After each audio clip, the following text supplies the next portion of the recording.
Alright guys, today we are going to be building a chicken feeder with this 5-gallon bucket and these parts for making a chicken feeder, and I will leave a link to these in the description of this video. Alright, so what you're going to want to start out with is a clean 5-gallon bucket. Alternatively, if you have a dirty 5-gallon bucket, you should wash it and then dry it. This one is clean, it is good to go. You're gonna wanna make sure you have a lid, make sure it fits, okay? You're not gonna want water getting into the top of this. There may be some lids that come off more easily. Feel free to use that. This will also work with something other than a 5-gallon bucket, such as trash can, ice chest, just about anything you can think of.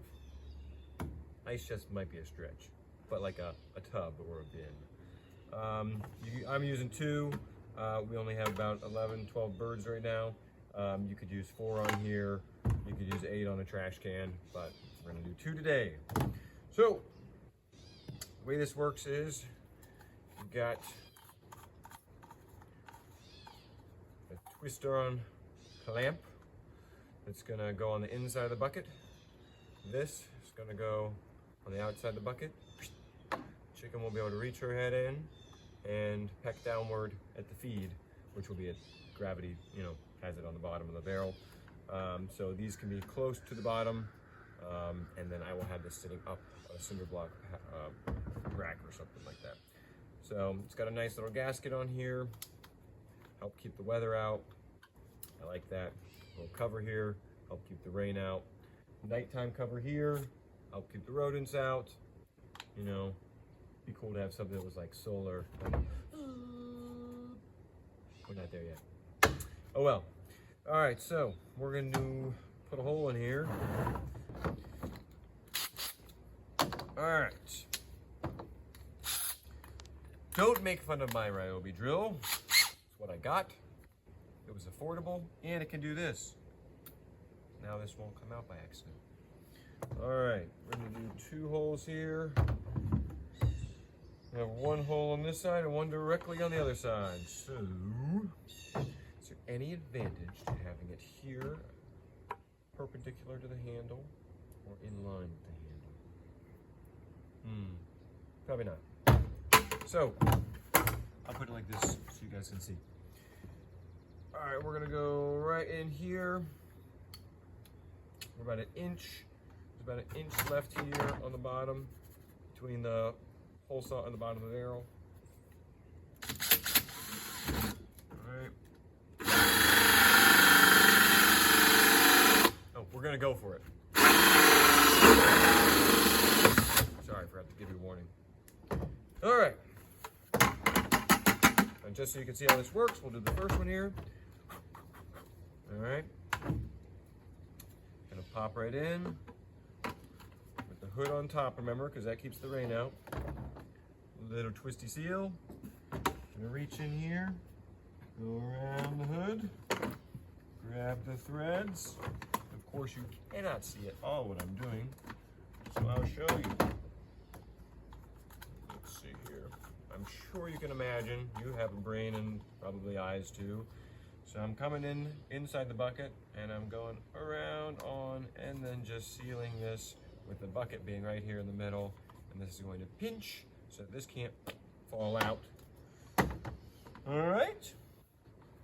But the bucket on the inside is curved, and that seal is flat. You're right. So it's not gonna be a perfect seal. And if that really bothers you, you can caulk it. People use caulk on everything. Lots of things they shouldn't. All right. I'm most concerned about the gasket right here being in the right place on the top of this, because the rain is going to be coming from above. I should have said the news flash. Anyways, all right. Some of that dust out there from our constructionist. All right, we're gonna do the same thing over here. 1 inch off the bottom again, right there. All right. Now the reason why we're going an inch off the bottom and not maybe 4 inches off the bottom is because the chicken can get her head in there, but how far down can she really bend her neck? Maybe really far, I don't know. But we're trying to make it easy so if it gets down, you know, on the last day, the food's down here, she can still see the food, get in there and peck at the food, even if it's down in the last few crumbs.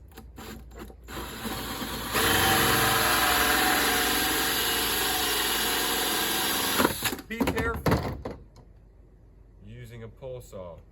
It can get away from you. Feel like these could be used for something like trash. All right.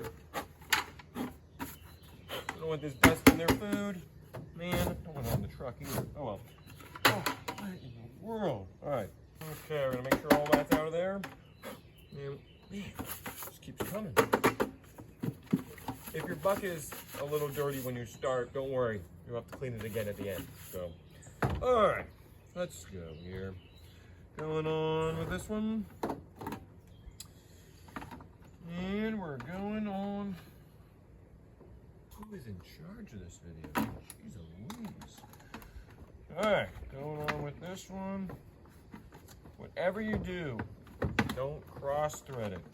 It's just cheap plastic. All right. Treat it right, and it'll hold up.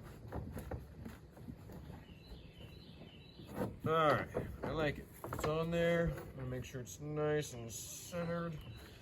That way the chickens can tell I really care about them. Take my time with their projects. I like it. Beautiful, look at that. All right. All right, did I say all right? All right. Put the cap in, just for fun, why not? That's it. You fill it with food. Oh, you probably want to see a live demonstration, don't you? All right, let's go fill it with food. All right. Let's get this filled up.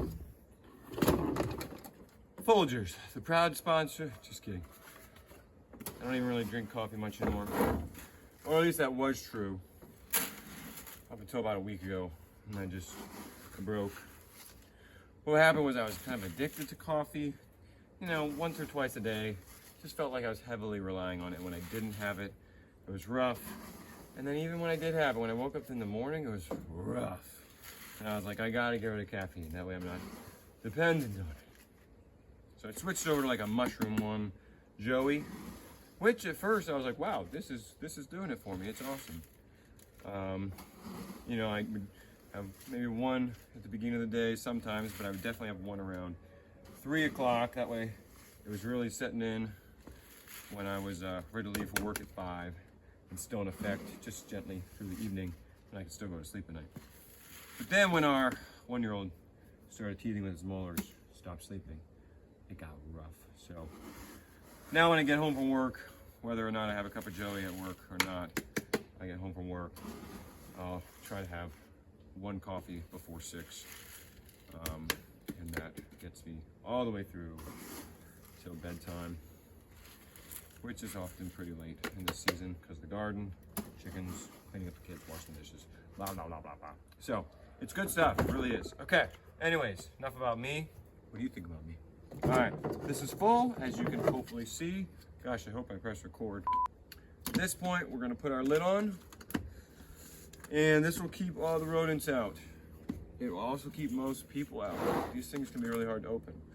So I'm gonna put it on all the way, but I'm sure I have to regret that later on when I need to refill it.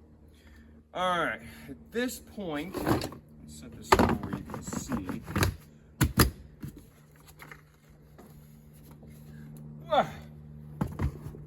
I did say Folgers is not sponsoring this, right? Okay, good. Yeah, I don't have very many sponsors, so I mean, if you like this kind of video and you want to get behind me. Anyways, all right, so at this point, we're going to take off these nighttime caps. I call them nighttime caps, but you know. And look at that, there's food right here. Can you see that? Okay, food. There's plenty of food. I can only reach my fingers in here a little bit, which is good, because what that's going to keep the chickens from doing is do that whole like grab and throw and scratch and dump and stuff that they like to do. And you know, sometimes I find that they will eat their favorite things out of here and then it'll sit and sit and sit and they'll be like, we're hungry. And I'm like, you have 2 pounds of food. And it'll be like certain parts of the food that they don't care for. I like to think when they get hungry enough, they'll eat it, but I don't know. Maybe some things in here make them overheat, so they leave it when it's hot. I do not know. I am not a chicken. So this is not rodent proof, okay? That is much more likely to be rodent proof. There might be a strong enough rat, possum, raccoon that could get this out. It's pretty tight actually. That's pretty good. So if you don't put this on at night, you're gonna have critters at night, I'm sure. Unless it's inside your run and the run is buried, 2 feet deep, all that stuff. It's good stuff. Then you could, then your run is rodent proof, so this is protected. But on its own, this is not a rodent proof setup, but it does limit the rodents to, there's not a lot that they can access there. Obviously, technically, it's an all-you-can-eat buffet. Let's see here. But it's an all-you-can-eat buffet with very small plate servings that you have to keep going back and getting refills from. So, let's see.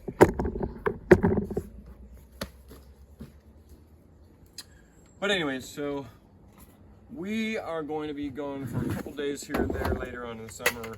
And while I will be asking a family member to check up on the chickens, I'm sure when you're not a chicken owner, you're not a chicken owner for a reason. So when chicken owners ask you on the regular to look after their animals, you're like, hey man, if I wanted chickens, I would have had chickens.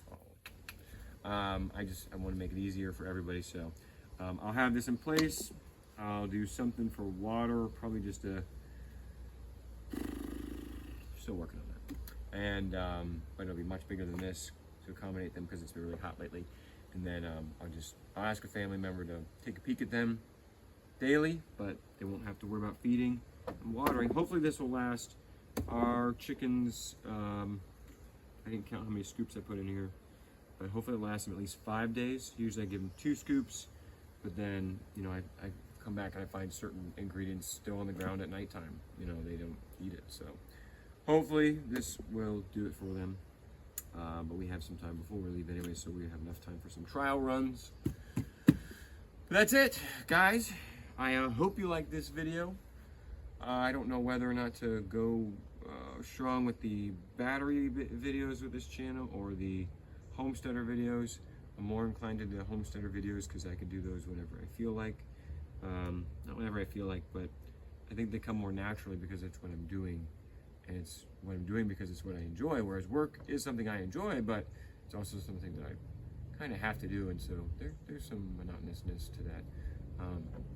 So I'm leaning towards the homesteader stuff, but I can't help but do the battery stuff because I find it very fascinating, and I love sharing that with you guys. But I appreciate you tuning in. I appreciate you watching. Please, if you watched this far into this video, just give it a thumbs up if you don't mind. Thank you for watching, guys. Thanks for being a part of my community here. Drop me a comment so I know who you are, because otherwise I can't really know who you are in the community. Drop me a comment. I love getting to see, people by name or by username and responding to comments. I really look forward to it. If you have any questions or tips, I am still learning, and I've learned enough to answer some questions. So, or if you just enjoyed the video, give me a high five. But thanks for watching, and we'll see you on the next video. See you. I almost forgot, you guys had requested a live demonstration.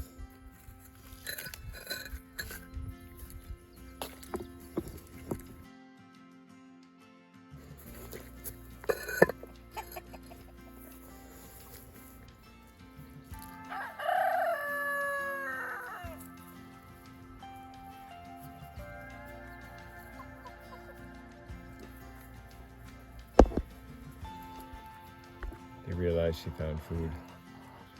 Hey, I want some of that. Where'd you get that from?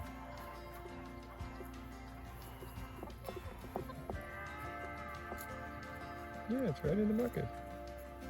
I'll show you. Huh? In the bucket? Yeah, you can get it here too. Oh, wow, that's pretty cool. Did you come up with this? No, I think he did. Him? What? Wow, that's surprising. Huh? It's pretty good for once.